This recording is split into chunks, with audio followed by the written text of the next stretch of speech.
साथियों नमस्कार। साथियों, हमारे देश में एक ऐसा कार्यक्रम चल रहा है जिसके बारे में ज़्यादा चर्चा तो नहीं है, लेकिन जब इसके परिणाम सामने आएंगे तब हमको पता चलेगा कि किस तरह से हमारे देश में अंदर की सफाई करी जा रही थी। जैसा कि हम सब जानते हैं कि जितने भी हमारे बॉर्डर स्टेट हैं, चाहे बंगाल हो, चाहे यूपी हो, चाहे आसाम हो, या फिर आपका उत्तराखंड हो, या जम्मू कश्मीर हो, उधर राजस्थान हो, हर तरफ विशेष तौर से एक ड्राइव चलाई जा रही है जिसमें इलीगल तरीके से आए हुए लोगों को पहचाना जा रहा है और उनको बाहर का रास्ता दिखाया जा रहा है। जैसा कि हमने आपको पहले ही बताया था कि एसआईआर हो रही है, जिसके माध्यम से ये पहचाना जा रहा है कि कौन से ऐसे वोटर्स हैं जिन्होंने फर्जी तरीके से अपना वोटर आईडी कार्ड बनवाया है। तो उनको पहले तो मतदान की प्रक्रिया से बाहर किया जा रहा है और उन्हें देश से भी बाहर करने का काम अलग अलग जगह की राज्य सरकारें कर रही हैं। किस तरह से यूपी सरकार ने जितने भी इलीगल तरीके के रिलीजियस स्ट्रक्चर बने हुए थे नेपाल बॉर्डर पर, उन सभी को ध्वस्त किया है। किस तरह से यूके की गवर्नमेंट यानी कि उत्तराखंड की गवर्नमेंट ने जितने भी इलीगल तरीके से बने हुए रिलीजियस स्ट्रक्चर हैं उनको तोड़ा है।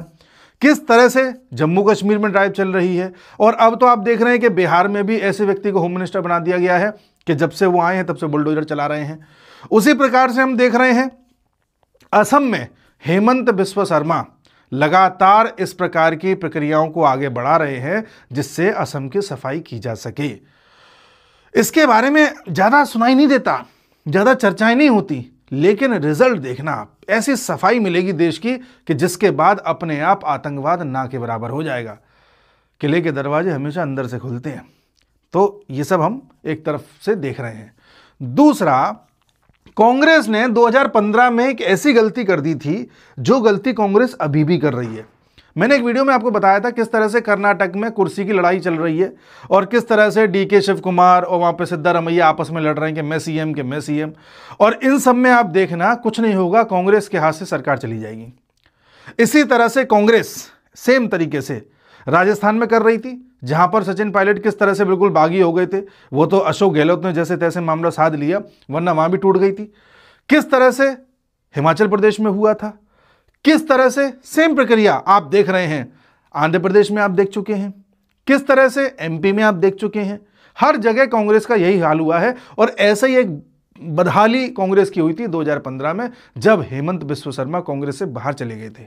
22 साल कांग्रेस में रहने के बाद इनके साथ एक इंसिडेंट ऐसा हुआ जिसके बाद इनका दिमाग हट गया और ऐसे हटे कांग्रेस से कि कांग्रेस से न सिर्फ सत्ता ले गए बल्कि पूरा का पूरा एक क्षेत्र ले गए। क्षेत्र से मेरा जो मतलब है ये है नॉर्थ ईस्ट का क्षेत्र।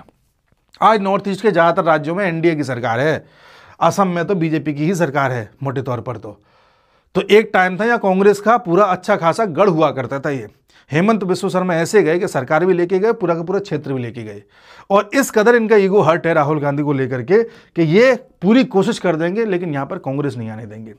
हुआ क्या था इनके साथ, राहुल गांधी ने इनको मिलने का टाइम नहीं दिया था।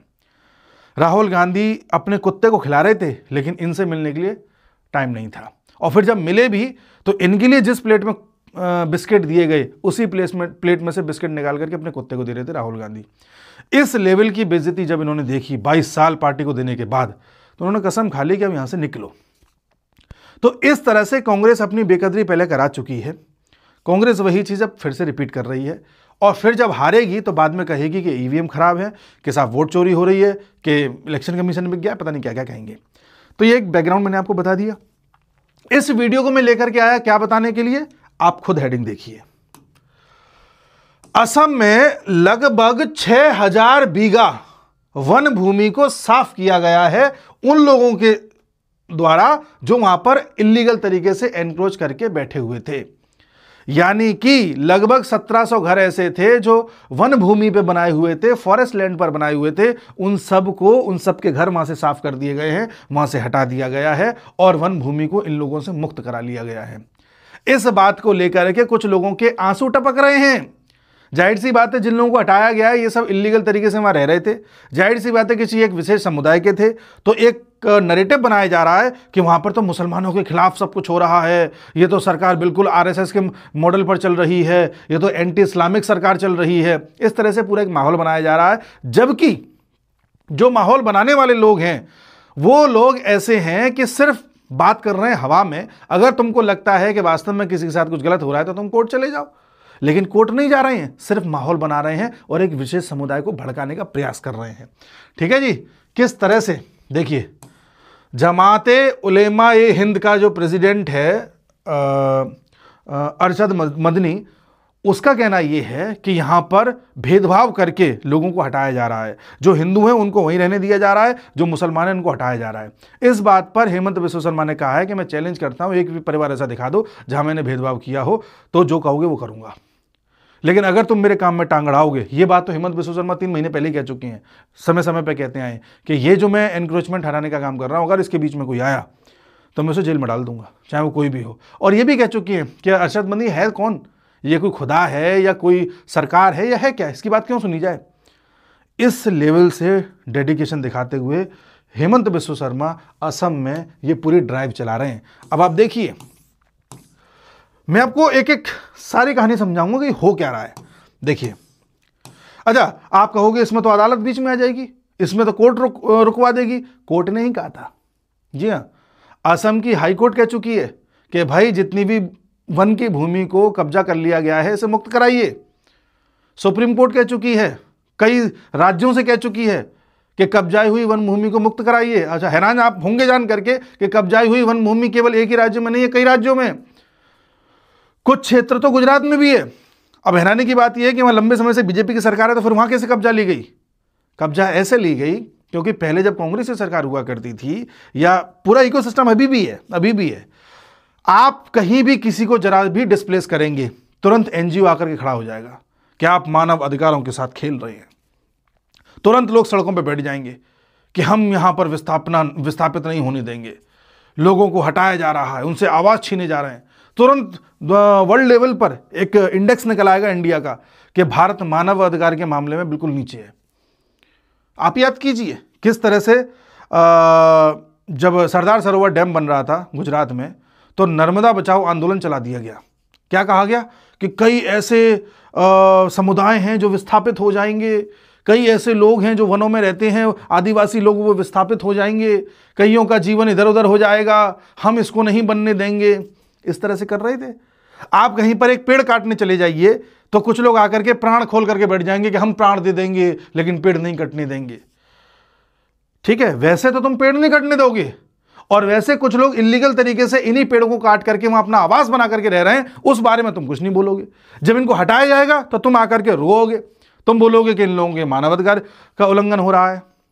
मतलब आप अगर डेवलपमेंट के लिए 4 पेड़ काट के कुछ बना दो तो ये आपको करने नहीं देंगे कि पेड़ कट रहा है, लेकिन अगर ये लोग आकर के बस जाएं पेड़ काट करके, अगर इनका समुदाय कोई विशेष समुदाय है तो ये बसने देंगे, और आपने हटाया तो बोलेंगे कि मानवाधिकार का उल्लंघन हो रहा है। ये पूरा एक नैरेटिव चलता है जी, इसलिए ये होने नहीं दिया जा रहा है और बात बात पर कोई ना कोई बवाल खड़ा किया जा रहा है। ये बताया गया डिस्ट्रिक्ट कमिश्नर ने वहां पर, देबाशीष शर्मा ने, कि लगभग 70% फैमिलीज ऐसी थी जिन्होंने अपने आप ही अपना घर छोड़ दिया। जब उनमें वार्निंग दी, इनको वार्निंग पहले दी गई थी कि भाई आप लोग इलीगल तरीके से फॉरेस्ट लैंड पर रह रहे हैं, आपको खाली करना पड़ेगा, इतने दिन का टाइम दे रहे हैं। तो इनमें से 70% लोगों ने कहा हम कर देंगे, और लगभग 1200 घर ऐसे थे जिनको सैटरडे को डिमोलिश कर दिया गया, और 500 घर ऐसे थे जिनको आज यानी कि कल डिमोलिश किया गया, बुलडोज किया गया। ठीक है जी, इसमें अभी भी देखा जा रहा है कि लगभग वर्तमान में 2070 कच्चा हाउसेस हैं, 192 पक्का हाउसेस हैं, 3 मॉस्क हैं, 2 गवर्नमेंट स्कूल है, 3 जल जीवन स्कीम स्ट्रक्चर हैं इस एरिया में। इन सभी को बुलडोज किया जा रहा है, लगभग कर दिया गया है। ठीक है, और इसमें यह भी कहा गया है कि इस तरीके का chief minister Himanta Biswa Sarma said the eviction drive will continue tomorrow to clear the last 13 houses and betel nut orchids. तो अभी भी 13 बचे हैं, उनको साफ किया जाएगा, शायद आज कर दिया गया होगा। इस तरह से इन्होंने बात कही है। फिर ये बोल भी रहे, ट्वीट किया था, बैम्बू का, हुलोंग का, सेमुल का, सबका बदला लेगा तेरा जेसीबी। यानी जो जो पेड़ काटे गए इन लोगों द्वारा, उन सभी पेड़ों की मौत का बदला लेगा जेसीबी। अब लोगों को क्यों दिक्कत हो रही है? भाई जंगल के लिए काम कर रहे हैं। ये लोग इलीगल तरीके से अगर जंगल में रहेंगे तो मैन एनिमल कॉन्फ्लिक्ट होगा, ये हाथियों को मारेंगे, हाथी इनको मार सकता है, फिर हो सकता है कुछ हाथियों की मृत्यु हो जाएगी, फिर तुम उसका मुद्दा उठाओगे कि भाई असम में 4 हाथी क्यों मर गए। तब तुम ये नहीं देखोगे कि 4 हाथियों को मारने वाले वो लोग थे जो उनके जंगल में जाकर के रह रहे थे इलीगल तरीके से। जब उनको हटाने की बात करी गई थी तो तुम एक मजहब की बात लेकर के बीच में आ गए थे।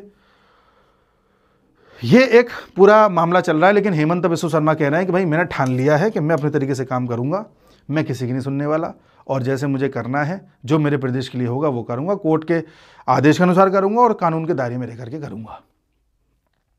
जी हाँ, इससे पहले मैं आगे बढ़ूं, मैं आपको बताना चाहूंगा कि अगर आपको पर्सनल लोन चाहिए, किसी भी रूप से आपको पैसे की ज़रूरत पड़ रही है, मान लीजिए आपको पढ़ाई के लिए पैसा चाहिए, मेडिकल के लिए चाहिए, या कोई सामान खरीदना है, घर में कोई फंक्शन है, या घर को रिनोवेट कराना है, तो आप 40,000 से लेकर के 55 लाख तक का पर्सनल लोन ले सकते हैं बजाज फिनसर्व से। जी हाँ, बजाज फिनसर्व आपको 5 मिनट के अंदर अंदर ऑनलाइन अप्रूवल दे देगी लोन का, और 24 घंटे के अंदर अंदर डिस्पर्स कर देगी। ज़्यादा कोई शर्तें इसमें नहीं है, कोई कोलेट्रल जमा करना पड़ेगा तभी लोन मिलेगा, ऐसा नहीं है। बड़े ही आसान तरीके से आपको लोन मिल जाता है, और बड़े ही फ्लेक्सिबल तरीके से इसे आप बाद में रीपे भी कर सकते हैं। कई सारे मोड्स हैं इसको रीपे करने के, तो मैंने एक लिंक दिया है अपने डिस्क्रिप्शन में, एक लिंक मैंने अपने कॉमेंट सेक्शन में पिन किया हुआ है, वहाँ जा करके अपने लिए आकर्षक ऑफर देख सकते हैं और अपने लिए पर्सनल लोन ले सकते हैं आज ही बजाज फिनसर्व से। अब मैं आगे बढ़ता हूं, तो हेमंत बिस्व शर्मा कह रहे हैं कि भाई मैं नहीं रोकने वाला। मैं आपको आज एक बात बताता हूं, आप लोग मोदी जी को सोच रहे होंगे कि ये तो बड़े लचीले व्यक्ति हैं, आप सोच रहे होंगे योगी जी आ जाएंगे, फिर देखो योगी जी जैसा तो कोई नहीं होगा। आपको मैं बता रहा हूं, योगी जी भी आपको लचीले लगेंगे। आप हेमंत बिस्व शर्मा को देखिएगा, ये योगी से भी 10 कदम आगे चलते हैं।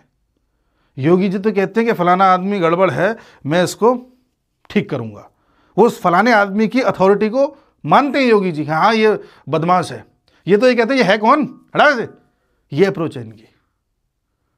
तो योगी जी को भी आप बहुत समझिए कि ठंडे दिमाग से काम कर रहे हैं। इनका उस समय हिला हुआ है, 2-3 जगह से मात भी खाए हुए हैं, चोट भी खाए हुए हैं, तो आप समझ जाइए कि किस टेंडेंसी के साथ काम कर रहे हैं। अच्छा, अब मैं आपको ये बताता हूं कि ये हो क्या रहा है, आप समझ नहीं पा रहे हैं अभी, तो मैं आपको बताता हूं। देखो, हमारे देश में इलीगल तरीके से जो चीज़ें लाई जाती हैं वो या तो नेपाल के रास्ते लाई जाती हैं या बांग्लादेश के रास्ते लाई जाती हैं। बांग्लादेश के रास्ते जो मेनली लाई जाती हैं वो या तो असम के रास्ते पहुंचाई जाती थी, क्योंकि जब 1971 में बांग्लादेश बना था तो बड़े स्तर पर जो लोग बांग्लादेश से निकल के भागे थे वो या तो बंगाल की तरफ भागे थे या असम की तरफ भागे थे। तो इनके जो रिश्तेदार नातेदार हैं जो असम में रहते हैं, उनके द्वारा चीज़ों को इन्फिल्ट्रेट कराना आसान है, और ऐसे लोग जो आकर के भारत में रहना चाहते हैं उनको बहुत आसानी से पनाह मिल जाती है असम में, बहुत आसानी से पनाह मिल जाती है वेस्ट बंगाल में, इसलिए ये लोग ज़्यादा असम में और वेस्ट बंगाल में आते हैं। आप अगर असम की डेमोग्राफी देखेंगे तो यहाँ पर 34% से भी ज़्यादा मुस्लिम हैं, पूरी पॉपुलेशन का 34% से भी ज़्यादा, पूरे देश में हाईएस्ट है, यदि अगर मैं सही हूँ तो हाईएस्ट है लगभग, और दूसरे नंबर पर देखोगे तो शायद वेस्ट बंगाल में मिलेगा। तो ये क्यों हो गया हाईएस्ट? क्योंकि ये सब इधर उधर से निकल के आए हैं, और चूंकि इनके रिश्तेदार नातेदार यहाँ रह रहे हैं तो बाकी चीज़ों को लाना भी आसान पड़ जाता है, चाहे लोग हों, हथियार हों, ड्रग्स हों, कुछ भी हो। तो इसलिए ज़रूरत है असम में और वेस्ट बंगाल में इस तरह की ड्राइव चलाने की। यूपी में भी है, चल रही है, उत्तराखंड में भी है, चल रही है, बिहार में भी है, चल रही है। ठीक है जी।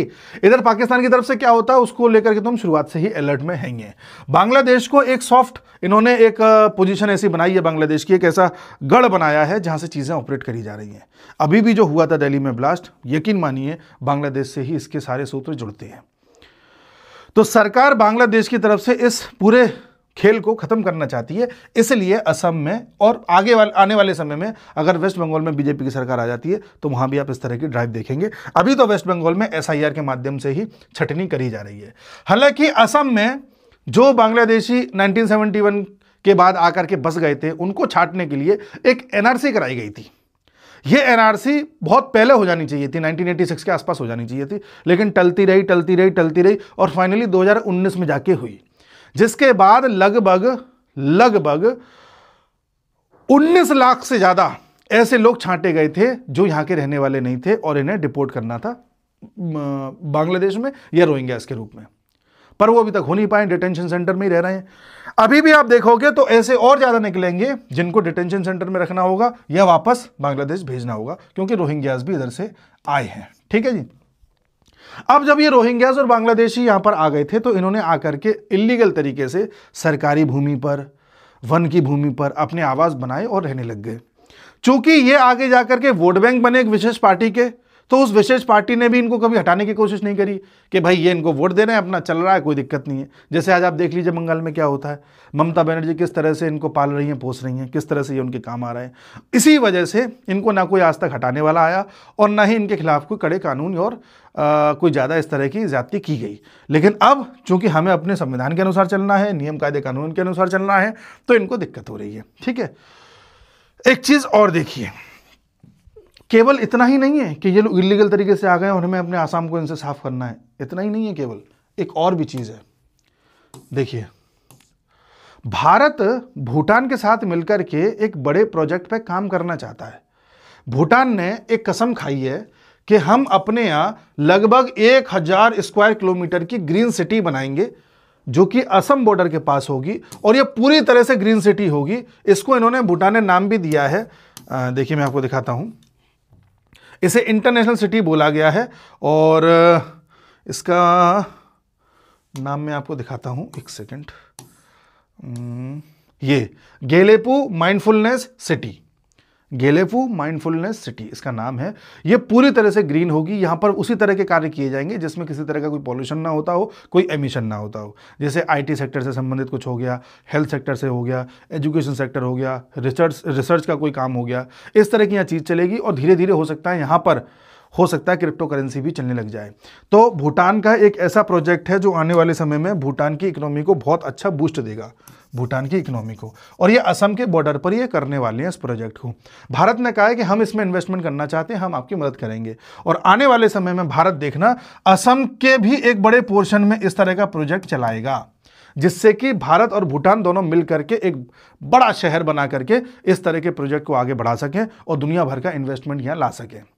अब भारत चूंकि असम में इस तरह का प्रोजेक्ट बनाना चाहता है जो भूटान के साथ ताल मिला करके चले, तो इस प्रोजेक्ट को बनाने के लिए हमें सबसे ज़्यादा ज़रूरी है कि सिक्योरिटी होनी चाहिए, किसी तरह का कोई खतरा ना रहे, ना किसी आतंकवाद का खतरा, ना किसी आवाजाही का खतरा, ना किसी हथियारों का कोई खतरा, ना किसी बड़े प्रोटेस्ट का कोई खतरा। और उसके लिए सबसे बड़ा ज़रूरी है कि जितने भी फालतू के लोग हैं इनकी छटनी करी जाए, इसलिए ये काम किया जा रहा है। आप कहोगे कि कैसे कह सकते हैं कि असम भी इसमें शामिल होने वाला है इस सिटी में, उसके भी मैं आपको एग्जांपल दिखाता हूं। देखिए, असम को धीरे धीरे हब बनाया जा रहा है एआई का और डेटा सेंटर का। जी हाँ, असम ने अभी 12 नवंबर 2025 की खबर है, असम ने एमओयू साइन किया है, memorandum of understanding with Google to build AI hub. AI का हब बनने जा रहा है। और देखिए, असम को 12 crore AI data set project, 12 crore मिलेंगे जिससे कि एआई का डेटा सेट प्रोजेक्ट स्टार्ट कर सके। यहां पर डेटा लैब्स बन रही हैं under India AI mission. 4 data labs बन रही हैं यहां पर देश में सबसे ज्यादा। ठीक है, आगे देखिए आप, इंडिया की फर्स्ट एआई लैब जो साइबर सर्विलेंस करेगी, यह भी असम में बन रही है। इसकी भी घोषणा मार्च 2025 में हुई है। तो आपको जब इतने बड़े महत्वाकांक्षी प्रोजेक्ट चलाने हैं तो उसके लिए सिक्योरिटी सबसे ज़्यादा ज़रूरी है। यूपी में भी योगी जी ने जो पूरी एक ड्राइव चलाई थी, जो प्रशासन को इतना दुरुस्त किया था, जितने भी माफिया हैं उनको ख़त्म किया था। तो क्यों किया था? जिससे कि सभी इन्वेस्टर्स में ये कॉन्फिडेंस आ जाए कि हम यूपी में जाकर के इन्वेस्टमेंट करें अगर, तो हमारा इन्वेस्टमेंट फंसेगा नहीं, कल को हमसे कोई आके रंगदारी नहीं मांगेगा, कल को हमको कोई इनसिक्योर नहीं करेगा, कल को कोई जाकर के हमसे हफ्ता नहीं मांगेगा। तो किसी भी इन्वेस्टमेंट को आकर्षित करने से पहले हमें उसे यह समझाना पड़ता है कि यू आर सिक्योर, तुम्हें किसी तरह की कोई दिक्कत नहीं आएगी।